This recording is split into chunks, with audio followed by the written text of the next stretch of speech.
Greetings, Earthlings! Welcome to the Real Friends in Football podcast. We have Matt here today, and we are talking about the free agency frenzy that is happening on March 11th. Kicked off with, started off basically with a Russell Wilson signing at midnight last night. How do you feel about Russell Wilson going to the Steelers? Yeah, there's been a lot of talk, obviously, just in our different group chats about how much better this makes the Steelers. It has to be an upgrade. I know you're not high on Russell Wilson, but at the same time, surely he's significantly better than what they had before. So I don't know your thoughts. That's kind of where I sit. Is like surely they'll be better. It's not. The thing is it's not a huge upgrade.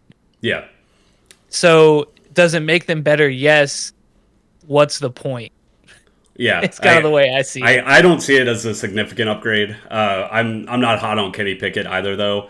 I think they needed to go a different direction. I think maybe it's a chance to try to get a rookie quarterback or something like that. But I could see it being kind of strange, like going for a rookie when you just drafted Kenny Pickett. I just don't. I don't see a world out there where you're like, all right, Russell Wilson's holding the trophy up for the Steelers, and that's my problem that I have with it. I think I made a tweet or something saying that like Russell Wilson's going to be Carson Wentz 2.0, and how he'll get like released or something, and they'll get tired of him and it not being worth it. But I guess that the Steelers kind of had that mentality to where like, hey, here's $1 million, we'll sign you on a veteran minimum, and we'll see what happens. But I could see it being an upgrade, but I think if your time ended with Sean Payton poorly, and I feel like the end of the Seahawks went poorly for him as well, that it's like a him problem. And so I just don't see anything happening with the Steelers, especially in the division that they're in. I mean, that's a very, very difficult division. So, yeah, the one like argument I guess that I've heard that's in favor of Russ is that he never got a fair shot. Like Sean Payton never wanted him, so he never got a fair shot in Denver. So I think there's truth to that. However, it's not like it was a one and done type of thing. It didn't really work out in Seattle. Like you said, towards the end of it, it didn't work out in his couple years in Denver. His teammates talk about how they don't like him in the locker room. So for whatever reason, like that's been the narrative. And so what's going to change? Yeah. I think there's going to be like a QB battle between him and Kenny Pickett, and I feel Russell Wilson can't be a backup. I just can't envision him being a backup. And so with that being said, if Kenny Pickett wins the job, which I don't necessarily think he will, but if he does, I just can't see Russell Wilson even being on that team anymore. And so I don't know. It's strange to me. Like I said, the Steelers are they're the fourth best team in that division. Like the Browns are better, the Ravens are better, and the Bengals are better. Like Russell Wilson, even if he might be better than Kenny Pickett, but that him being better, that doesn't move the needle to where they're in even competition with those other teams. At least that's how I view it. And AFC North's going to be competitive. Like anything can happen, but as of now, I think you have to say that they're the fourth best. As far as win record goes, I think they're about the exact same. Right, yeah. I don't see their record really changing maybe one game. If Russell Wilson, honestly, if you plugged Russell Wilson on the team last year, maybe they win like a game or two more, and maybe they make the playoffs, but they're going to lose the first game. Like that's how I envision it. And then you add an extra year to him. I don't know. I don't really see it. Yeah. But yeah, that's kind of that's what happened with Russell Wilson last night. Definitely interesting, turn of events, and I guess we saw it coming to an extent, but it kicked off free agency really well. So the next biggest signing, I would say, definitely is the Kirk Cousins going over to Atlanta Falcons. What was that? 180 million for 4 years.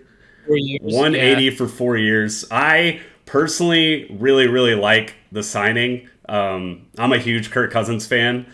And so I feel as if the Atlanta Falcons are ready to win now. They have Bijan, they have Kyle Pitts, they got Drake London. The offensive line's top 10. The defense really turned up last year. And, last year, Ritter was an F quarterback, a D quarterback, and all they needed was a C or above. And so now you're getting a Kirk Cousins, which to me is like a B QB. And, it depends how he works on his injury. But we talked about it before we got on. The Atlanta Falcons have to be the clear-cut division leaders at this point. What are your thoughts? Yeah. The defense carried this team last year. And that's not to say they didn't have, obviously, offensive weapons. They do. They have a good offense if they had a quarterback. They didn't even have a quarterback. So you throw Kirk Cousins in, as much flack as he gets, as much hate and like trolls and memes as he gets, he's a very good quarterback. Mm-hmm. Can he win you a Super Bowl? I guess that's still yet to be seen, but I would say so. I mean, we've seen quarterbacks win and at the very least make it to a Super Bowl that we're like, yeah, this quarterback's not the guy. Right. I mean, Brock Purdy got to a Super Bowl. I mean, how far is he away from like Matt Ryan? Exactly. Yeah. I mean, Carson Wentz won the Super Bowl. Matt Ryan went to the Super Bowl, and I feel like him and Kirk might be at least kind of in the same vicinity. I think Kirk Cousins was in the MVP candidate like conversation at the beginning of the season. So yeah. I think you could fast forward and the Falcons be in the Super Bowl like next year in a weak NFC. Yeah. When you have guys like Joe Flacco, Carson Wentz, Nick Foles, I mean Carson Wentz kind of, but Nick Foles, just guys that are quarterbacks that aren't top tier. Yeah. Make it to a Super Bowl, have a chance to win a Super Bowl, even do win a Super Bowl. Yeah, because of the guys around them. Why can't Kirk Cousins?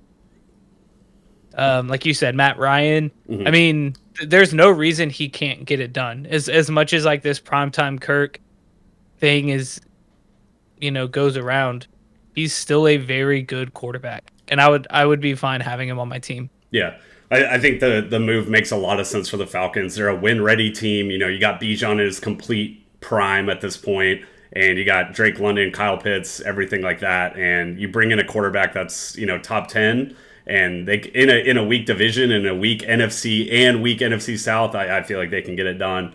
One of my biggest questions, though, because of this move, is now what is the status of the Minnesota Vikings? They got rid of Kirk Cousins. You have Justin Jefferson, Jordan Addison on that offense. They're making moves also on the defensive side of the football. They just signed Van Ginkel as a linebacker, and then who'd they get? Defensive end? Oh, Grenard, right? Yeah. So it's like, and their defense was like pretty good last year, or it improved near the back end, and so I don't know what the Vikings are gonna do. To me, the first thing for me, I'm thinking, okay, they're gonna go get Justin Fields, but would the Bears trade their quarterback to a divisional rival in the Vikings? That just doesn't make a lot of sense to me. When if they do trade him, why not get a second round from like another team like the Raiders or the Seahawks and just let the Vikings burn? But maybe now they have to go get a QB in the draft. To me, like you got to go get you maybe even trade up. But like, are you going to get McCarthy? Or are you going to get Penix? Or are you going to get Bo Nix? I don't know. Drake May, is Drake May going to fall to them? What are we going to get hit with like a Justin Jefferson huge mega trade like via Twitter? I don't know. Like what are your thoughts on we actually talked about the Vikings on the tier list. What was that, like a week ago, saying what can we do with this team? But in its current state, if Sam Darnold is your best option right now, they're like a 5-win team to me. But what are your thoughts? Yeah, it feels like they're stocking up on the defensive side because they know they're not going to have somebody there like that they really want. Mm-hmm. They may find someone, they may get someone to be a good transition piece for them. I don't know, but it almost seems like, okay, if we can't get a guy that we love at the QB position, we might as well just stack up on defense, get depth pieces on defense, and hope that whoever we get can carry the offense enough to where our defense can really carry the team. Yeah. There are some players, like you said, in the draft that you can get in a good value position potentially. it obviously just depends on how the draft plays out and just where you are at any given moment. But there What is pick are they? potential Like there. pick 13 or something like that? Yeah, I don't know exactly, but Yeah.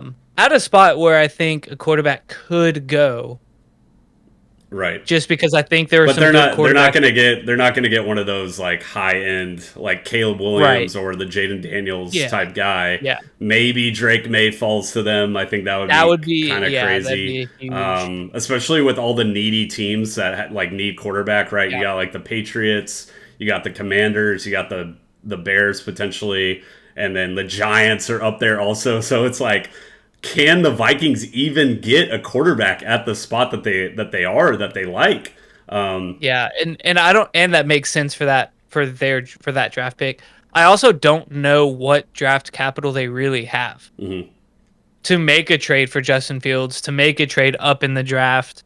I'm not saying they don't, but it's just for what they might be willing to do. You have Justin Jefferson, could you do something there? Yeah, but then you're losing your biggest Yeah. and only weapon. I I mean, maybe just not only, but like so it's just that I think they're in a tough spot to there are moves to make, but they're very few, and they have to kind of all the pieces have to fall into place. I just feel as if the Vikings, to me, are very win now. I think if you put Kirk Cousins on that team again this year, that they would be in the conversation for a very good NFC team. And now that you remove him, you got on the offense, you got Justin Jefferson, you got Jordan Addison, you have T.J. Hawkinson, and all of a sudden you're just gonna let Kirk walk, and now you have no real good backup option with a offense ready. I mean, the Vikings were one of the top highest powered offenses like over the past year, Mm-hmm. and now you're just we'll go get Sam Darnold and JJ McCarthy. That to me that's not in the right direction, especially with the number one receiver in the NFL on your team. Yeah, I also think if the Bears do trade Justin Fields to the Vikings, I think it really shows how they actually feel about Justin Fields. Yeah. Like not to say that they would think that means that they think he's a bad quarterback, but I think it would show, oh, we're not really that scared of Right, exactly. Justin That's why I Fields. don't think it's going to happen. Like initially, I thought the Yeah. fit would make sense. It's like, all right, what teams are left for Justin Fields to like really go to? To me, it was the Vikings would be one of the easiest teams to say that. It would be maybe the Mhm. Vikings, the Raiders, the Seahawks are all kind of teams that I could see. The Vikings make the absolute most sense, but then yeah, why would you trade your quarterback that I feel you have belief in to your Mhm. division rival and throwing him? You can literally let the Vikings just die and just Yeah. give them Yeah. nothing because what's Justin Fields' value really? Like I love Justin Fields, but at the same time, he's worth like a second round pick, right?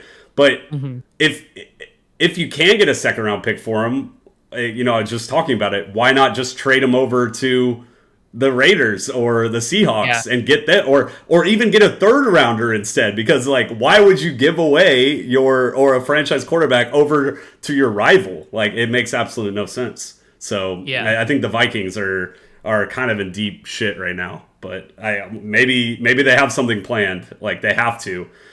But right now, I don't They know.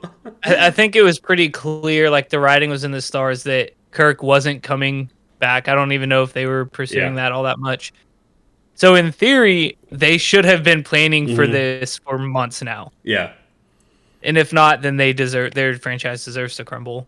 Yeah. I mean, I get it. Like now that they're building up on a defense, they have to just love one of these quarterbacks in the draft because you could not have Sam Darnold running out there with Justin Jefferson, Jordan Addison, T.J. Hawkinson. Like I'm an okay fan of Sam Darnold, but like, come on, guys, like you can't go from Yeah. top 10 quarterback to bottom of the barrel in the NFL, at least as like a starting Well, quarterback. and I guess there is a world in which they just trade into the top 10 Hmm. and get a quarterback kind of in the later stages of the top 10. But even still, I don't know if some of these guys are even starting caliber quarterbacks. Like, we have Right. Caleb Yeah, that's Williams, true. yes.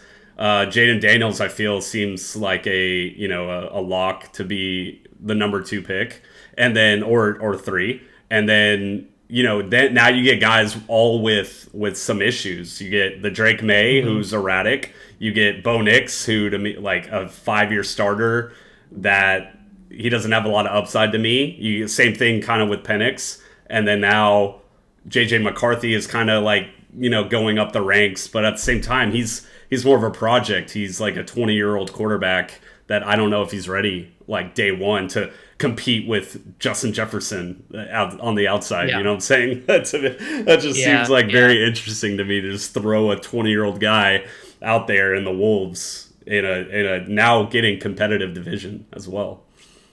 Yeah. So let's move on to another huge signing, which is near and dear to our hearts, is very brutal. The other way. Saquon Barkley signed with the Eagles. I don't feel like this is very shocking, especially with DeAndre Swift headed over to the Bears. It appeared that the Eagles kind of had an idea that they were going to get one of these big free agents. So Saquon Barkley, I shame on you, Giants, because you completely failed. Like, why did you sign Daniel Jones instead of Saquon Barkley? I think the entire world knew that you were making a mistake there. So Saquon Barkley, you pairing him up with one of the best offensive lines in the league. They have obviously 2 of the best receivers in the league as well. And then Jalen Hurts in that offense now. What are your thoughts on being a Cowboys fan with Saquon moving over to the Eagles? It's like you said, it was kind of inevitable. Not necessarily Saquon, but Eagles have kind of the last couple years picked up big free agents. Like that's just kind of been their thing, is people want to go to Philly because they do have a good team structure to win now. And so if it wasn't Saquon, it was going to be another big running back. Like they were going to get one of the top running backs. Right. And so unfortunately it's Saquon who's the best running back, I think, in this free agency. So it hurts. It's painful. Right now, my like saving grace as a Cowboys fan is that their defense still needs a lot of work. I know they who did they just sign? The outside edge. Bryce Huff. Gosh.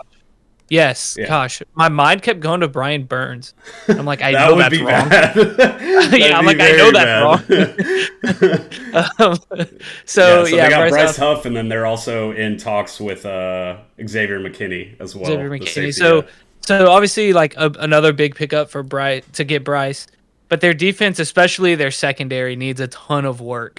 And so right now, that's my saving grace, is like their defense is still not good. Average, I guess. And so, having lost Fletcher Cox, having just a bad secondary, they're kind of letting some guys go, and they're just going to revamp their entire secondary. So maybe it's not where they were hoping it would end up at the end of all of this. But if they get Xavier McKinney, then it's like really, all this really starts to look bad for the Cowboys. But even with these moves already, it puts them back into, I know we just did the tier list, and we weren't high on the Eagles. I think this puts them up into like right neck and neck with the Cowboys. And unfortunately, Cowboys during free agency, they just never do anything. Yeah, I saw. It's like almost they're actually leapfrogging. What did the Cowboys do this free agency? And it was like absolutely nothing. So yeah, so I think the Eagles are putting themselves in a really, really good position to take the division. And as much as I hate to say that, it seems like a reality.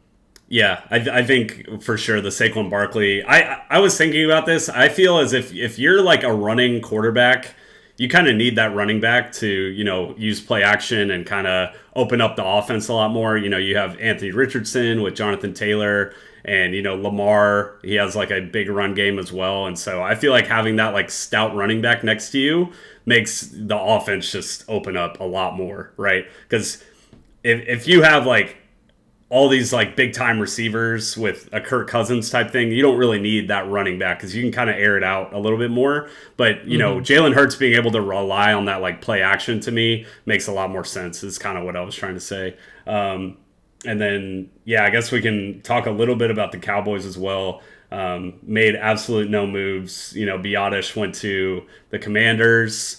Tyron Smith, we don't know what's happening with him. He's kind of, in the air. Doesn't seem like he's coming back. Tony Pollard went to the Titans, which, as a Cowboys fan, I didn't really want him to come back at the price that he was probably asking for, which is probably why he went to the Titans.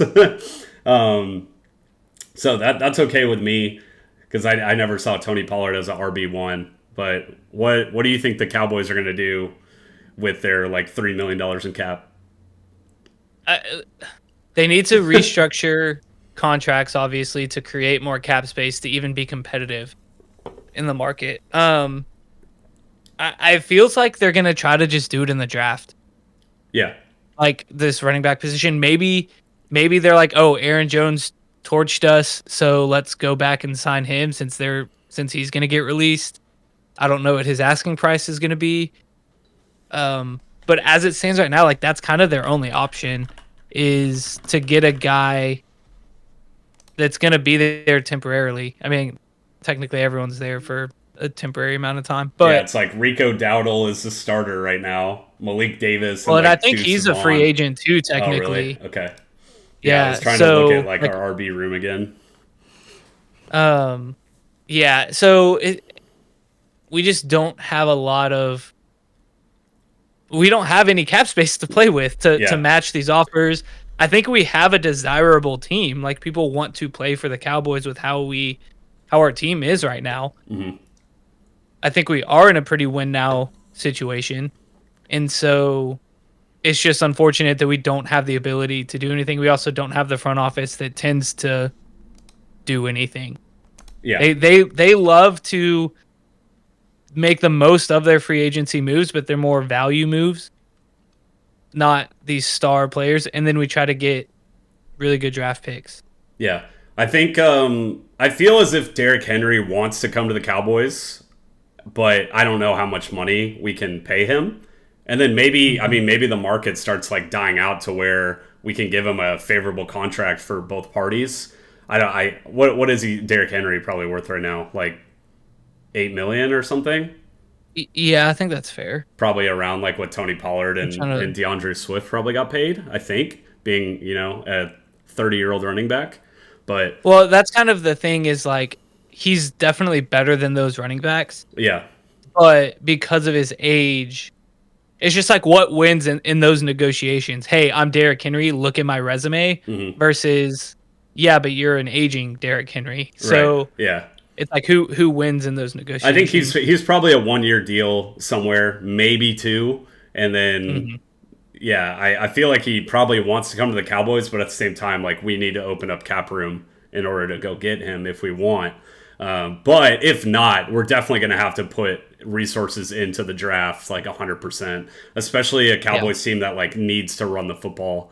We got to go get like an all down back, like a Marshawn Lloyd or someone like that. That's going to be in the 2nd or 3rd round, like top 5 running back for sure. Which we kind of messed up on last year. Was one of the things that I wanted last year was a running back, and Deuce Vaughn isn't the all down back that you kind of want. So yeah, one thing that we do need is to kind of revamp our offensive line.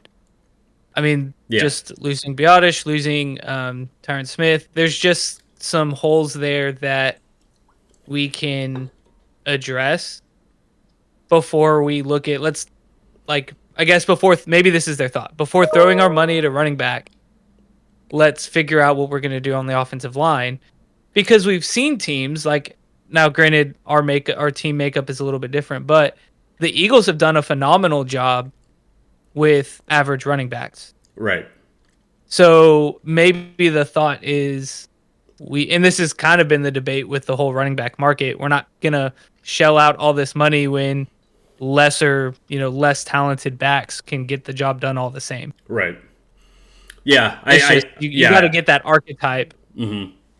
I feel as if, it just kind of depends what running back you have going out there. That's how we found Tony Pollard. I mean, Tony Pollard wasn't supposed to be anything great, and he turned out pretty well for what he did. Obviously, I don't think he's worth like the contract that he got, but at the same time, if you're rolling out with Tony Pollard again this year, I feel like you feel pretty good. But now he's not going to be there. So there definitely needs to, we need a center now. We need a running back, a tackle. We need like another linebacker probably. Yep. And so that's kind of what we have to do. So let's move on to another RB conversation. We have the Packers signing Josh Jacobs, which I thought was pretty crazy. I wasn't expecting anything like that. Us being Cowboys fans, Aaron Jones went off on us for 130 yards and like 3 touchdowns and then gets released by the Packers only, 2 months later or a month later. So I know Aaron Jones is definitely aging, but I just felt like the Josh Jacobs thing was definitely interesting, but I see it can make sense. What are your thoughts on the Josh Jacobs? I honestly, I think age is the only thing that played into it. I mean, Aaron Jones is good, but is he torching every other team like he torched the Cowboys? Right. And like he just historically has against the Cowboys. And so, yes, he did that, but you can't look at that game and just his games against one team in a bubble. Like you have to take everything into consideration. And so it makes sense. I think, I mean, it is weird, but you get a younger running back in his prime, more in his prime at least. And I think now you have a lot more options as far as the type of running back that Josh Jacobs is. Mm-hmm. Because I think one of the upsides was having AJ Dillon and Aaron Jones as a duo. Yeah, right. And now you don't know what was going to happen with both of them because Aaron Jones, I think, maybe wanted more than what they were willing to pay him. Yeah. And AJ Dillon's also a free agent. And so you're thinking, we don't think he's worth what he's wanting. Plus, we don't know what's going to happen with AJ Dillon. And what makes them both good is them together. So let's get Josh Jacobs, and we don't even have to worry about it. Yeah. They also, I feel the Packers have a lot of cap room now. Bakhtiari left. All their guys are basically like on rookie contracts. They're one of the youngest teams in the NFL. So they can go up and spend on a big running back like Josh Jacobs. And, he can be the all-down back over there. But yeah, Aaron Jones, we'll see what happens. He's probably going to be in that like Austin Eckler market. I mean, lower than that even, but maybe the Cowboys will go get him now. But I don't know how great you feel about it. I feel like Aaron Jones also was kind of more of like a leader in the locker room. I know he's like a captain. So I feel that was kind of strange, having that more like veteran guy with a younger squad. But maybe Josh Jacobs brings that entertainment to the team as well. Yeah, speaking of Packers, it was just announced that they are signing Xavier McKinney. Oh, shoot. Okay. On a 4-year deal worth $68 million. Yeah, I know. I've been like looking on my phone trying to see if we're like missing any news right here. That's funny. Okay. So, wow. So another thing I will talk about. Oh my God, I can't even look at my computer. Another thing I will also say that's kind of cool about the Packers. I feel like the Packers haven't really been known to be that like free agent market, who wants to really go play for Green Bay? And so these two signings kind of say a lot. Like, I feel people are saying, Jordan Love, like, is that guy, is how I view it, right? Well, and if you're also thinking, okay, you have Jordan Love, let's get guys now while we have the cap space, while we have the ability where these players can play together for several years. Mm-hmm. Right? So they're kind of all growing up and maturing together and learning each other and playing together. And then you can just build on this core in future years. Right. So I agree. It seems like they're really buying into Jordan Love as their quarterback. Uh-huh. Yeah, and like I had said, you have all these like rookie receivers as well that seem to be panning out pretty well. You have the Romeo Doubs, you have the Dontavian Wicks, you got Christian Watson, you have Luke Musgrave, Tucker Kraft. You have all these really, really young, talented receivers, and you have a little bit more money to spend. And so now you can really start building like a team that can compete with a team like the Lions. So yeah, I definitely like the signing. Yeah, you don't like love the Aaron Jones, but bringing in Josh Jacobs, I think he can be a guy that gets 18 carries a game now and kind of just like takes over the backfield. Yeah. So let's see a couple of other signings that happened. I mean, we had the Baker Mayfield, which I don't think is like that big of news. I kind of always thought. Did you ever think that any other teams would go for Baker? No, I just kind of love it for Baker. Like, I just love who Baker Mayfield is. And I love how he approaches the game. I love how he plays. I love his toughness. Yeah. And so I think he finally getting opportunities and like getting the recognition that I think he deserves. Yeah. I'm not saying he's this top talent. Yeah, like the number one pick in the draft, but at the same time, yeah. But I really just I think it's like good for him.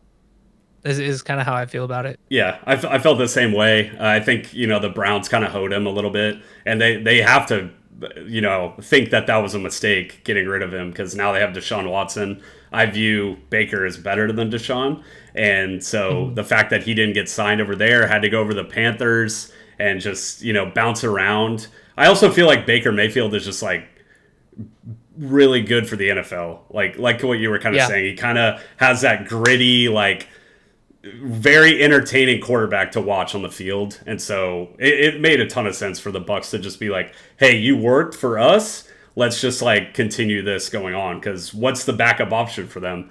Kyle Trask isn't it. They have a late round pick. They're not going to be able to move forward with a very good quarterback unless they picked Baker Mayfield. And so I also thought it would be awkward for like another team to take a contract upon him. And so I think I like the deal. You pay him $30 million a year or whatever it is, and it seems favorable for a guy like Baker who, maybe he's like a C+ quarterback or B- or something, but I think it works out. So let's move on now to maybe we would talk about a couple of receivers and then log off for the day. We got T. Higgins. He, I guess, franchise tagged him, but we kind of talked about it before. Franchise tag, but now is open to getting traded. So maybe a couple teams would, I'm assuming it has to be the Panthers is going to be up there, and then the Patriots as well. Like two teams that are just completely desperate for a wide receiver. What are your opinions? And then how does that also change the Bengals now and like how they look upon the draft? Well, and that's the biggest thing I think is it puts the Bengals in a weird spot because Tyler Boyd's a free agent. Yeah, he's probably gone. So they franchise tagged Higgins, who doesn't even want to be there. How that plays out, I think, push comes to shove, I think he would play. But do you want that in the locker room? Mm-hmm. I'm not saying he's going to like intentionally divide up everything, but it's just once it's out, it just makes everything. I feel like once it's out, it's inevitably that it's going to happen. Like you never see a situation to where it goes well after that kind of thing happens. I think like Jonathan Taylor's probably like the he might be right. He's actually a good example. He's like the only one that you're like, oh, this guy's gone, and then out of nowhere, it's like, all right, I'm staying with the team now. Yeah. And it's like I can't even fault him because the Colts just Anyways, it puts the Bengals in a very weird spot. You now have a receiving core that's kind of in shambles. You went from like the best receiving core in the NFL to now like is it just you Jamar have one Chase? guy, right? Yeah. I mean, I know they have the Princeton guy. Oh, yeah. So they do have some promising... Right, but I wouldn't say they're like receiver 2, like ready to jump in and be like the second guy to Joe Burrow in one of the biggest offenses. So And then plus Joe Burrow's injury concerns. Yeah. Can he stay healthy? He really hasn't been able to for most of his career. Mm-hmm. And so just the more pieces you lose, the worse situation you're already putting your quarterback in, and then if he goes out for any amount of time, you can't win games because you don't even have the people around your backup to help them succeed. Right. So I think Bengals. Sorry, Miles. I don't want this for you, but they're in a pretty rough spot. I hope they make it through it okay. Yeah. But they're in a tough division. Like it really, really hurts them. Mm-hmm. Yeah, I think if T. Higgins walks or they end up trading him, I feel like you kind of have to draft a receiver, especially in a market that, or the receivers look very good this year, and so maybe like Xavier Worthy will be, or Adonai Mitchell, guys like that might not be in that like Neighbors Marvin Harrison conversation, but they're still like very, very good and can step in and be like the wide receiver 2 immediately. Because we talked about it. There are receivers like on that team that are good, but they're not Joe Burrow Bengals offense worthy. Like they still need to go get a guy that has can get volume. If it's me, I'm jumping at Adonai Mitchell as early as I can. Mm-hmm. I mean, obviously he's not a top receiver, so there are guys I would take before him. But his Lad build, McConkey his is another speed, one.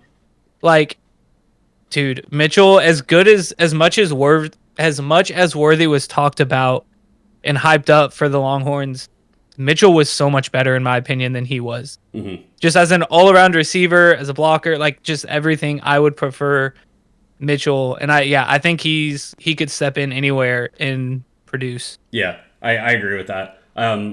One thing I think I will just say about all these group of receivers that I have kind of written down, they all have some question marks to them, right? So you got the T. Higgins. He didn't have a great season this year. I think he's thinking he's worth more than he really is. And so in his head, he probably thinks he can get overpaid by a team like the Patriots or the Panthers that are kind of desperate for him.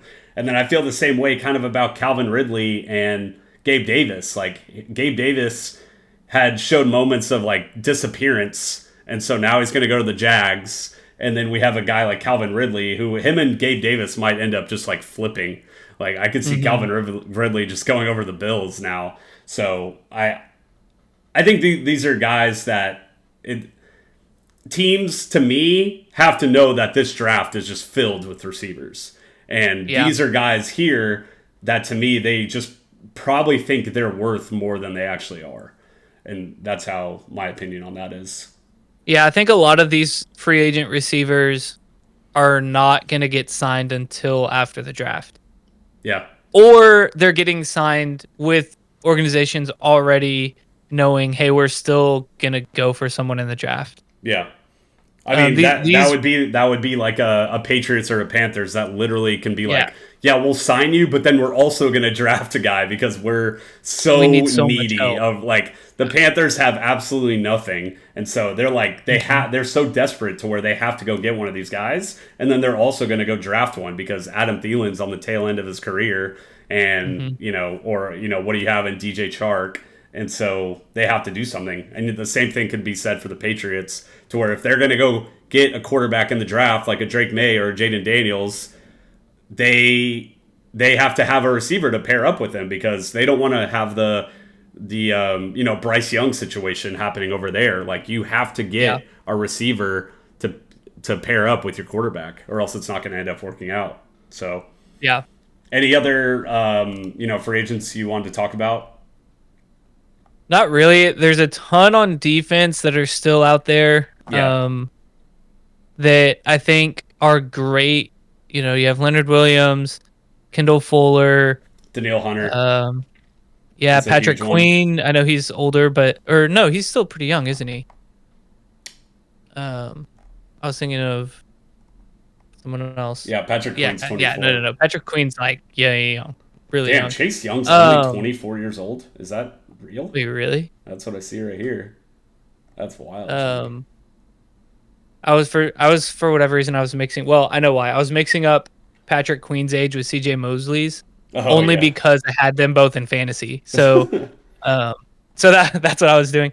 I think there's a lot of really good defensive players that can really shore up some holes in defenses, and so these aren't necessarily these star signings. What we're seeing right now are players that almost like you have to go for. Yeah. Like a Kirk Cousins. But I think the biggest thing about free agency that I love is to begin to see as some of these other players get signed, if it's before the draft, you begin to see what teams are thinking as far as the direction they're going to go in the draft. Yeah. Right. The more defensive free agents I sign, maybe I'm going to start going offense in the draft, or I'm signing linebackers and defensive linemen. So then in the draft, I'm going to go secondary. Mm-hmm. Like, so that's what I'm excited to see, is just how, as free agency continues and as it starts to take form, you begin to get a bigger picture of what teams are going to do this offseason. Mm-hmm. Yeah, and then we definitely have, you know, some stragglers out there for free agency still. We're very early up on the day, like we had talked about. The only guys that really got signed now are those like big name guys for the most part, but we're going to see this fluttering throughout the next like week. Well, and I think technically they can't even sign yet. I think really? It's like tomorrow. I don't think they can sign until Wednesday. Okay. So I think like this week kicked off like really negotiations and all of that. Got it. But Wednesday, I'm pretty sure Wednesday, like in the afternoon, is Okay. official signing can happen. Yeah. So yeah, I mean, there's still a lot of guys out here that are, you know, waiting to get signed. You got like the Darnell Mooneys of the world and the Eckler, the Aaron Jones, like those type guys. So, any final thoughts? No, just hopefully the Cowboys do something. Literally just anything. Give me something. There's nothing to get excited about right now. No. It goes back to the conversation that we talked about in the tier list. I'm like, I don't know if this team's going to be better than they were last year, so we'll see what happens. Yeah. I'm just sitting here hoping that the Eagles don't sign players that I'm jealous about. Yeah, well, that already happened like today, if Eagles sign Patrick Queen, I'm going to be pissed. Yeah. We'll see. All right, guys. Well, appreciate everyone for tuning into the video, and let's see what happens throughout free agency. Thank you for subscribing, tuning in, and we will see y'all for the next one. Peace out.